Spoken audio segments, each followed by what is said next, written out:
Bo'ri oqsoqlanib ovchining lageriga keldi. Miltiqdan 5 metr narida o'tirdi. U xirillamadi. U shunchaki qor ustida titrab yotdi.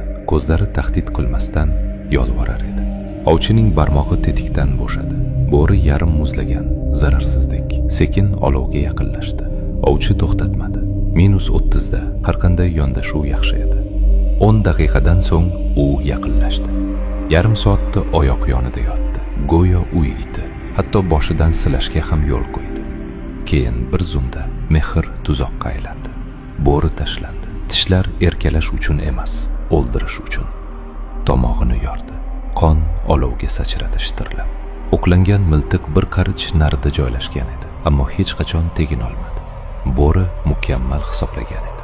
To'g'ridan hujum imkonsiz edi, lekin yaqin kelishga ruxsat olib, u masofani 5 metrdan 0 ga tushirdi. 30 daqiqa aktyorlik evaziga odamning hayotini oldi. Bu psixologiyadagi eshikdan kirish texnikasining qonli haqiqati. Seni xonavayron qiladiganlar hamma narsani birdan so'ramaydi. Firibgarlik bir necha $100 yutishdan boshlanadi. Qimor qaramligi dastlabki $200 qaytarib olishdan boshlanadi. Shayton eshikni urib kirmaydi. Avval ostidan bir bo'lak konfet surib ko'radi. O'sha eshikni ochgan payt kiradigan narsa mehmon emas, uy bosqini.